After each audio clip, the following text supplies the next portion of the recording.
সকাল শুদ্ধ সলিলে আজ বাজালো ত্রিতাল মন্দিরে শুদ্ধ পূজার ধ্বনি অগ্নি শুদ্ধ হলো সিঞ্জিনী পরিণীতা নারী তুমি অনুপমা।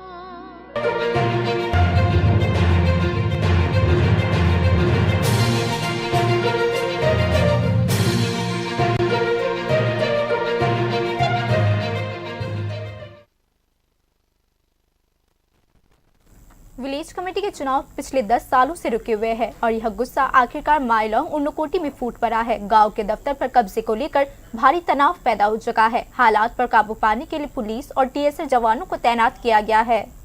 यह डर कि अगर विलेज कमेटी के चुनाव जल्द से जल्द नहीं होते तो हालत और भी ज्यादा विस्फोटक हो सकती है। अब उन्नकोटी जिले के चन्नीपुर ब्लॉक में स्थित मालीगांव एडीसी गाँव में ये स्थिति सच होती जा रही है।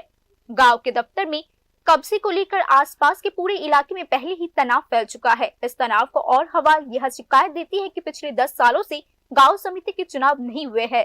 सोमवार को टिपरामौथा पार्टी के समर्थक अंतरिम समिति बनाने की मांग को लेकर गांव के दफ्तर पर पहुंचे और इस संबंध में एक लिखित दर्जी अर्ज की गई।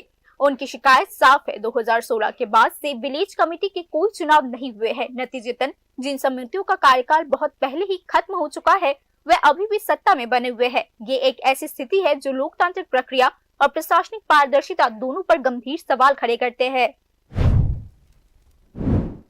2016 তে লাস্ট ভিলেজ কমিটি ইলেকশন হয়েছিল, সেই অনুসারে 2021 এপ্রিল মাস নাগাদ ভিলেজ কমিটির মেয়াদ মানে যে নির্বাচিত বডি ছিল সেই মেয়াদ শেষ হওয়ার পর আজ অব্দি ভিলেজ কমিটিগুলো ইলেকশন করা আছে। ভিলেজ কমিটিগুলো ইলেকশন হয়নি, তো এখানে কোনো চেয়ারম্যান ভাইস চেয়ারম্যান বা মেম্বার পদাধিকারী নেই।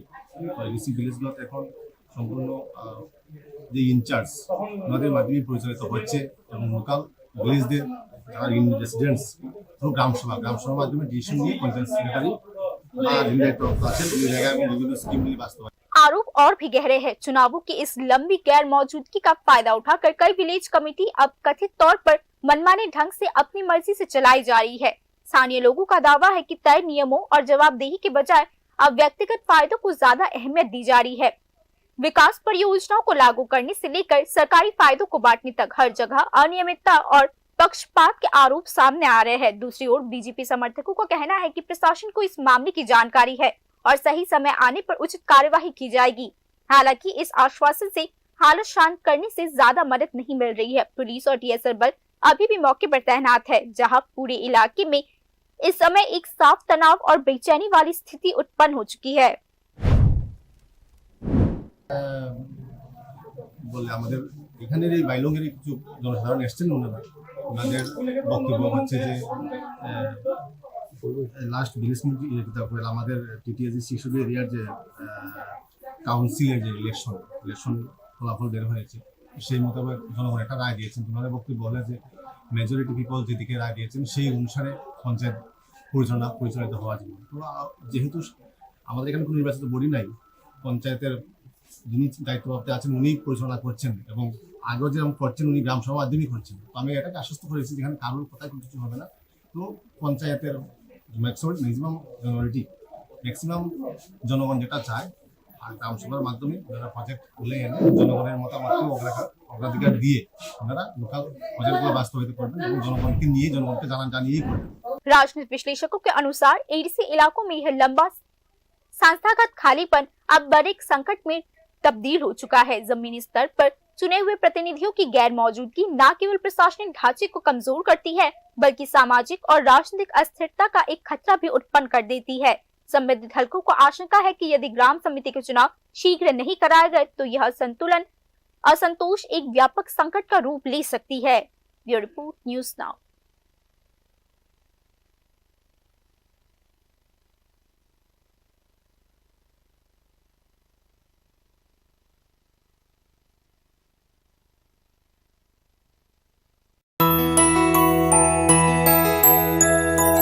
স্বাদে ভরা ঘিয়ের সুবাস লংতরায় কি ভালো খেতে, শুদ্ধ ঘিয়ের আবেশ ভরা লংতরায় অপূর্ব সুগন্ধ, পুষ্টি ভরা ঘিয়ের খাবার গাওয়া ঘি প্রিয় সবার লংতরায় একেই বলে বিশুদ্ধ ঘি।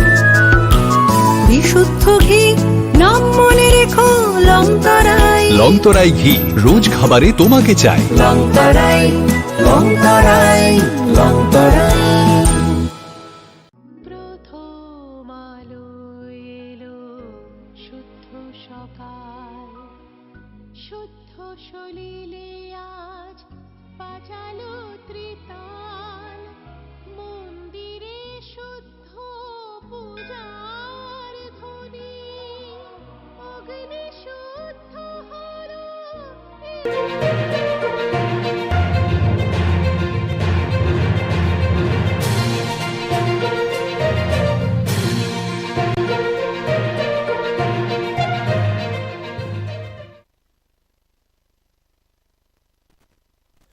पुलिस को पॉक्सो और साइबर क्राइम से जुड़े मामले में एक बड़ी सफलता हासिल हुई है। एडवांस टेक्नोलॉजीज और लोकेशन बेस्ड सर्विसेज का इस्तेमाल करते हुए पुलिस ने आरोपी आशु देवनाथ को आसाम के श्रीभूमि डिस्ट्रिक्ट के राताबाड़ी पुलिस स्टेशन क्षेत्र से गिरफ्तार कर लिया है।